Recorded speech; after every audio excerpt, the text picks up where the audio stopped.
All right, first thing we have on here is some things from Service Mesh Hub. So Joe, would you like to take it away there?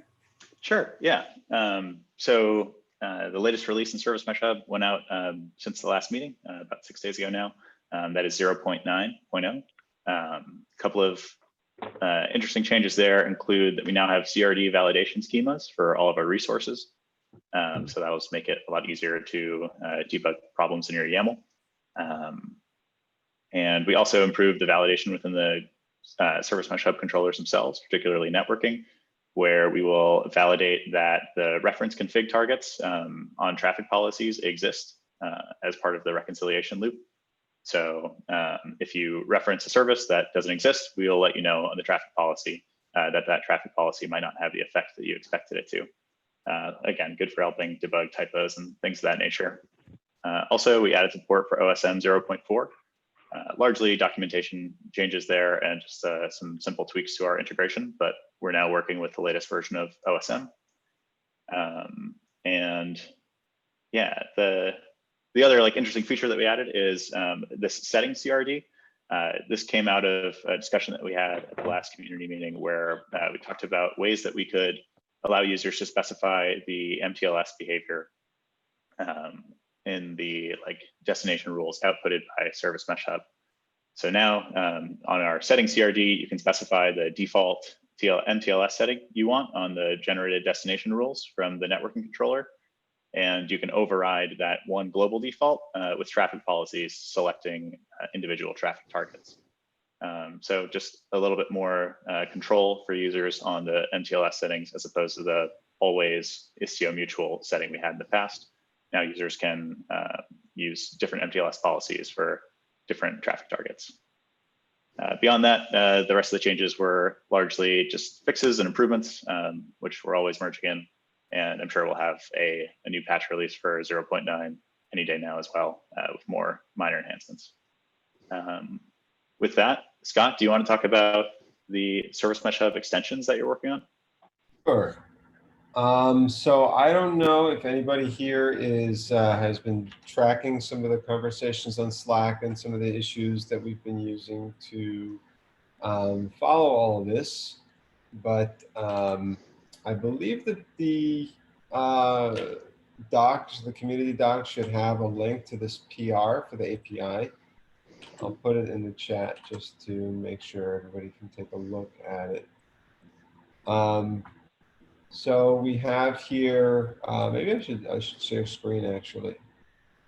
Wondering if that,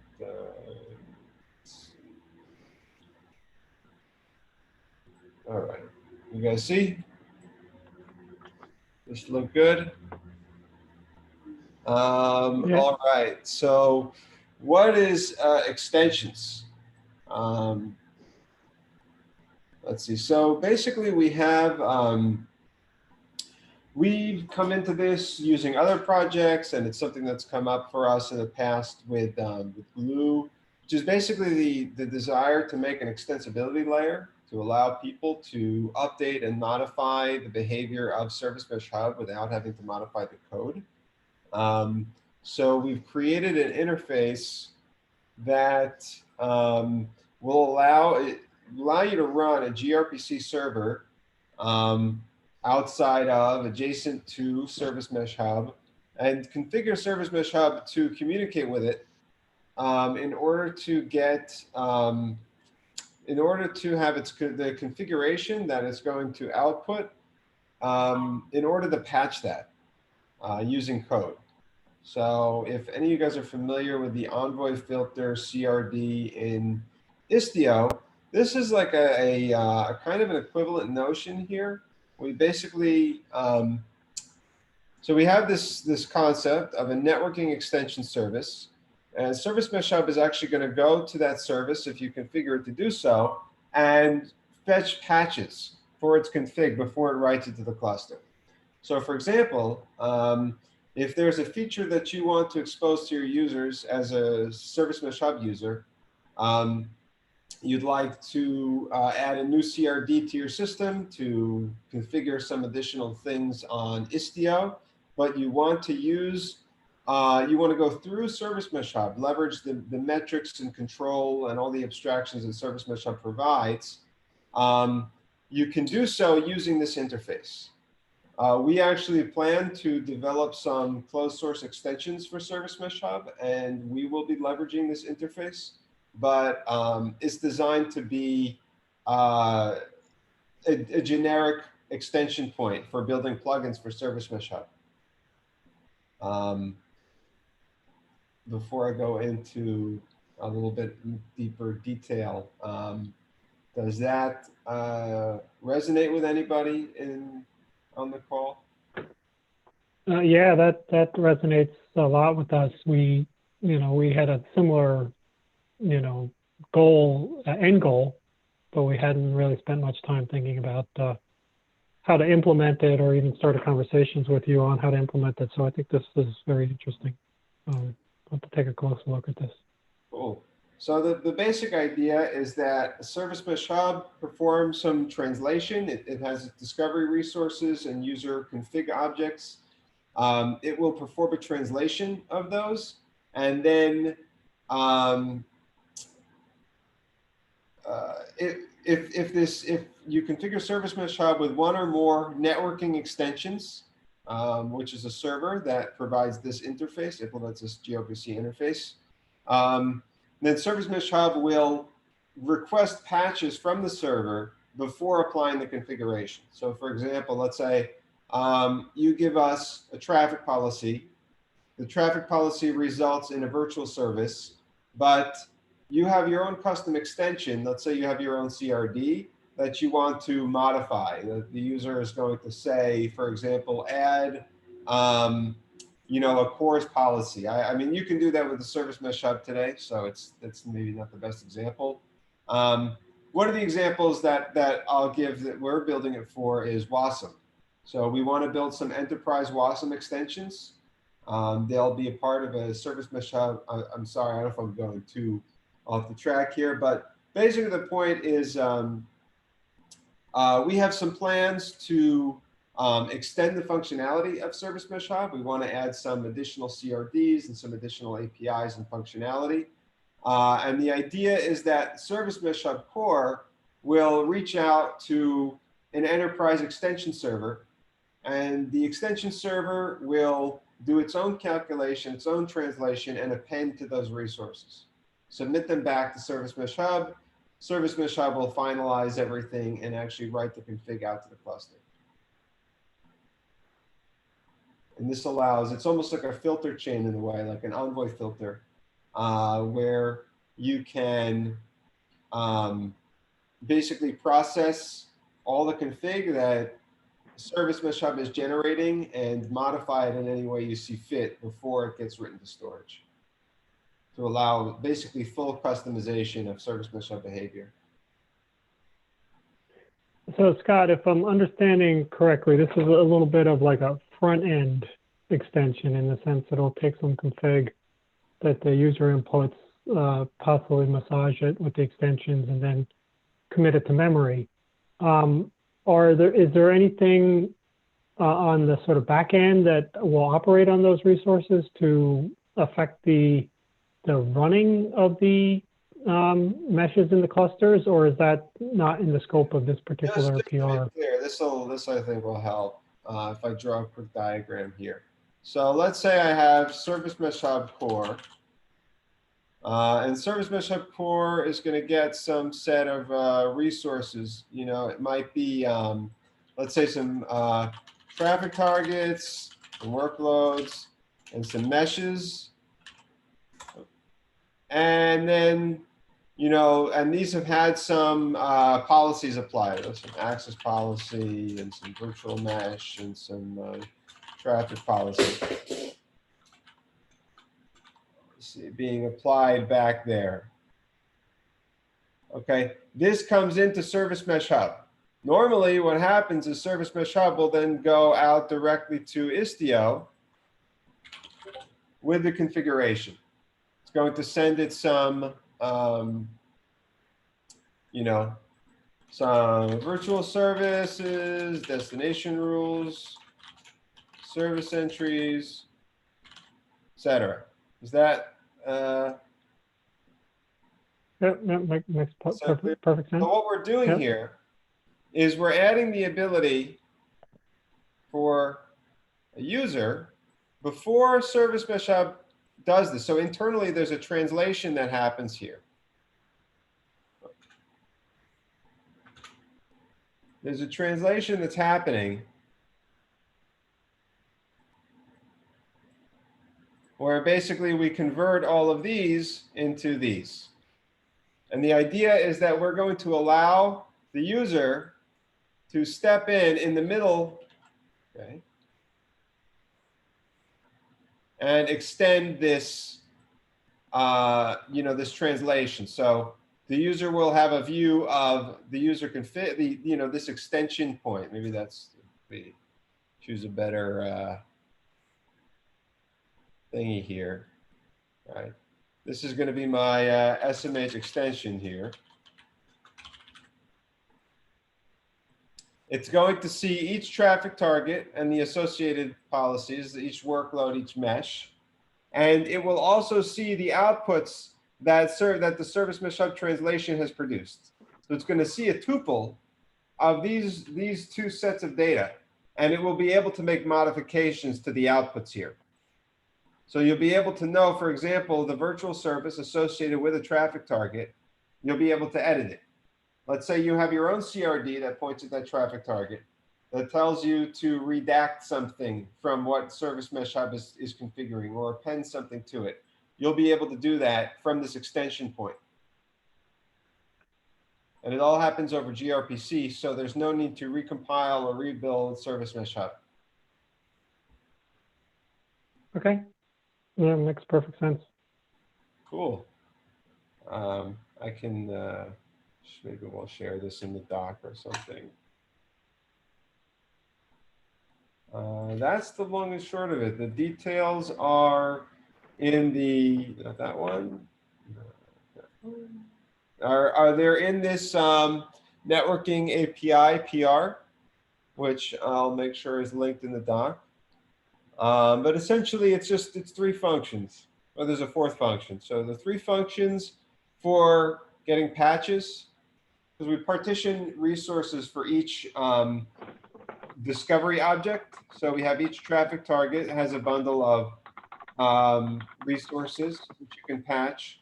Each workload has a bundle of resources that you can patch, and each mesh has a bundle that you can patch.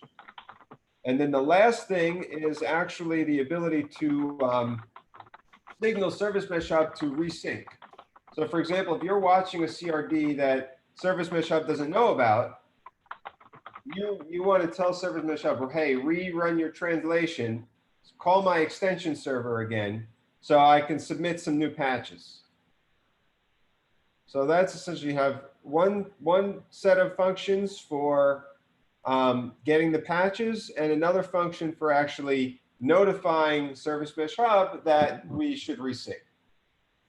And this is basically the interface that extensions will be able to implement.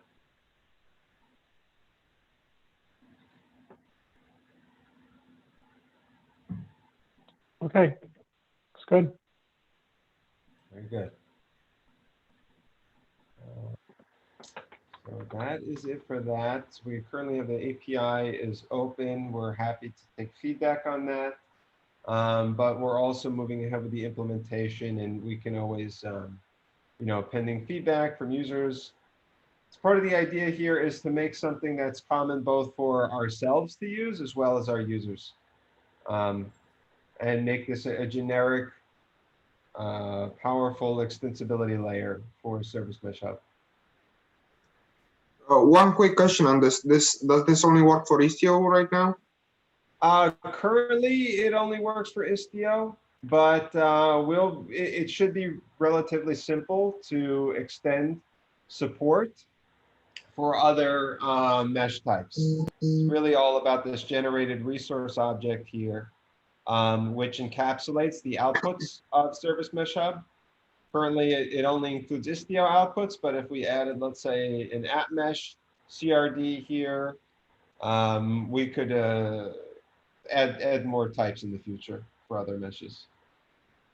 Okay, The thanks. interface itself is generic. It's just that the only types of patches that are currently supported are for Istio config. But all we have to do is expand the type of patches that we apply. It shouldn't be too much work, you know, a day or two to add support for more types into Service Mesh Hub. Was there a mesh that you had in mind? No, I looked over the PR a bit earlier today and saw those things and wanted to make sure that's the idea. Very good. If there's no more questions, I will give it back to Betty. Cool. So those were the only two updates from our crew, from the solo team that were in the document in the agenda this time. Is there anyone else on the call that has questions, updates, things they'd like to share?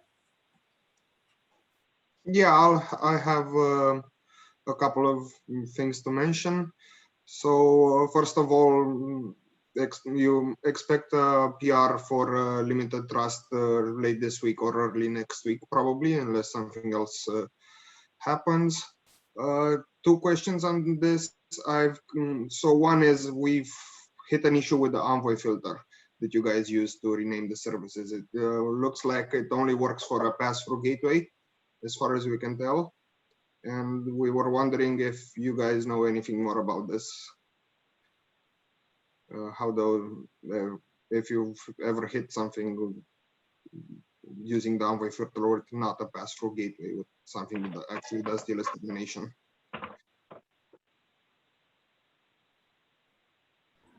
So maybe we can take this into a more detailed discussion offline. But I would say just as I think we need to get more detail on what exactly you mean by the Envoy filter won't work unless it's because the Envoy filter is basically a generic patch to the Istio generated Envoy config. I believe we can apply patches to any type of gateway. It just might be the way that we create the for shared trust right now, we use pass-through, TCP pass-through on the gateway so that the gateway doesn't have to handle TLS. It's just the upstream service that does. The upstream. Yeah. So our problem right now, and is that there is a significant difference in configuration between a pass-through gateway and something that does TLS termination and origination.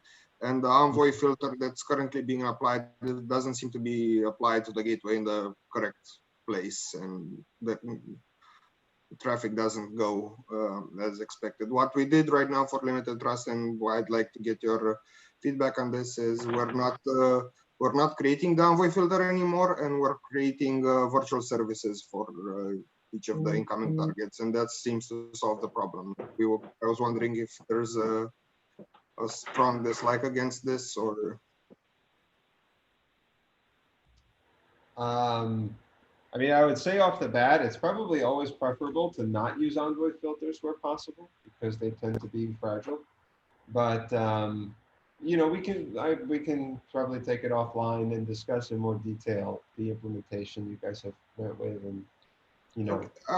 I think the best when we get the PR up and running, we can discuss on the PR directly. Right now, I want to add some unit tests to my code, so it's not naked in there, but that should be about it. Miha, you said that's sometime this week, you're thinking? Probably late this week or early next week. I think we're going to have an internal discussion as well before submitting anything. So, okay, and I found another thing. I posted a question on the Istio Slack as well, but I was wondering if you guys know of a way to get an egress gateway to use multiple ports for the same host name. It seems like Istio currently doesn't support that. Have you guys hit this? Not. You say the egress gateway? Yeah, so we're going, the traffic goes out through an egress gateway and into an ingress gateway, that like your proposal of limited trust. But we currently can get more than one port to be available from remote service. I don't think we've come across that yet, but happy to take a I look. did find an issue posted on the Istio GitHub from August that's about this, but the only thing that happened to it was that a bunch of labels were added to it. Nobody actually replied to it, and it's still open. So, yeah, that's all for me.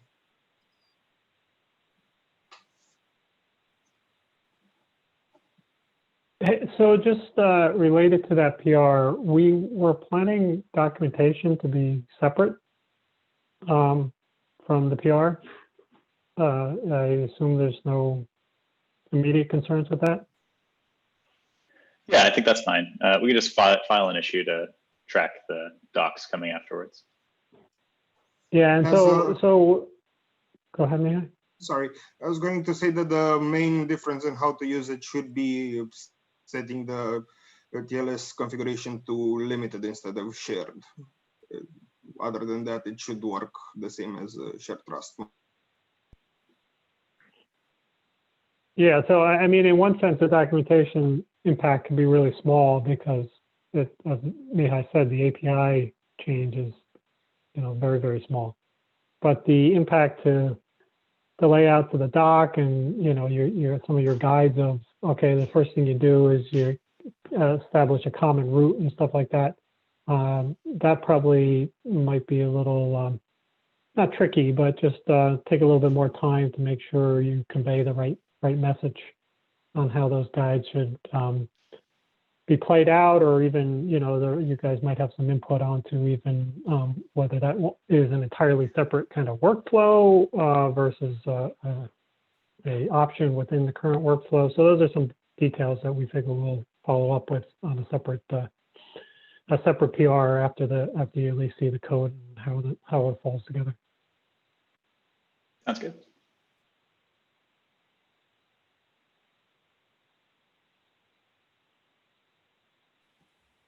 Cool. Anything else? Anybody else around the horn? Just let in a couple more people into the.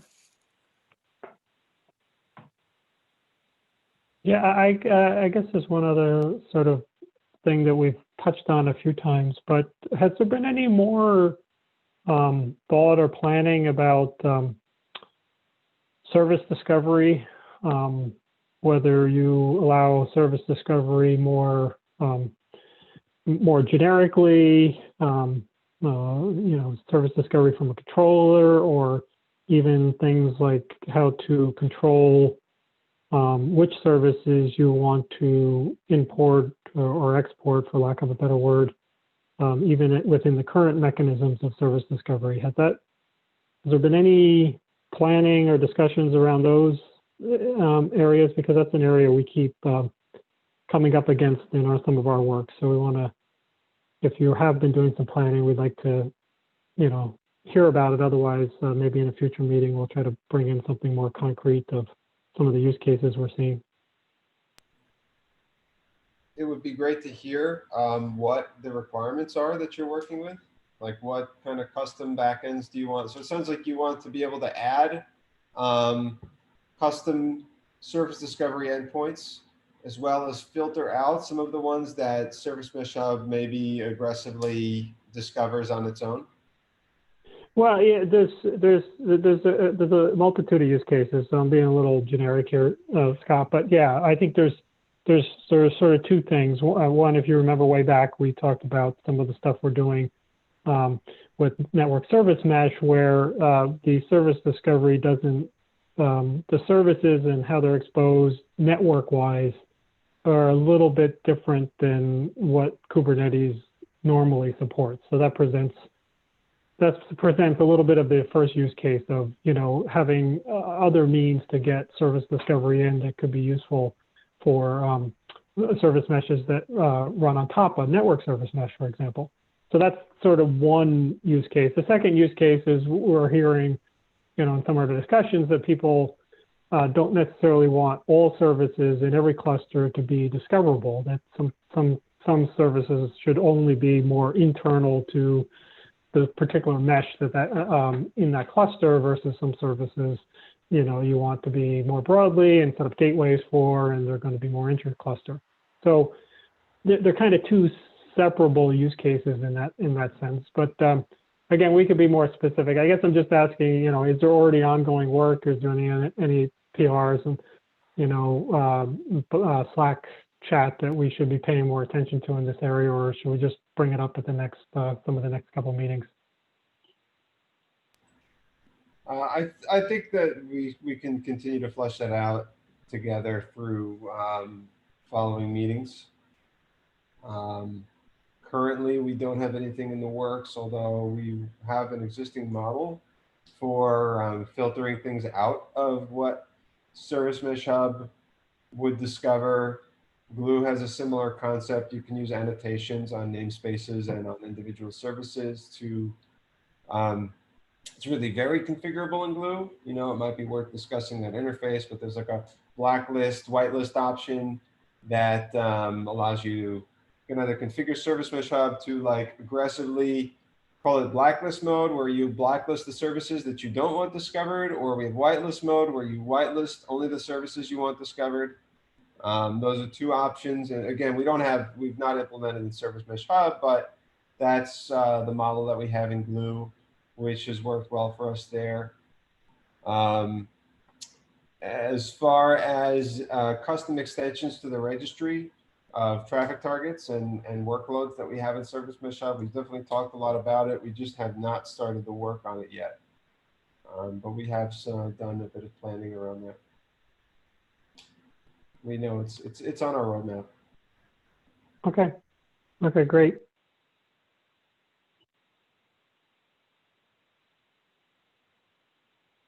I think that's all from my side. Okay. Anyone else?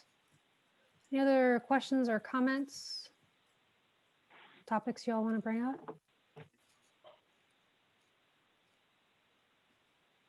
Okay. Going once, going twice, and then we will call it for this meeting.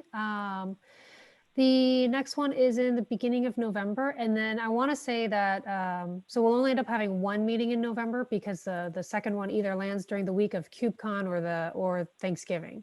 So it's like people probably not around. So to meet then, they'll be busy with those things. So we'll just, I'll get the notes up started for the next one, and then we will see you all in 2 weeks. All right. Okay, great. Thank you. Thanks. All right. Thank you. Bye. Bye. Bye, guys. Bye-bye.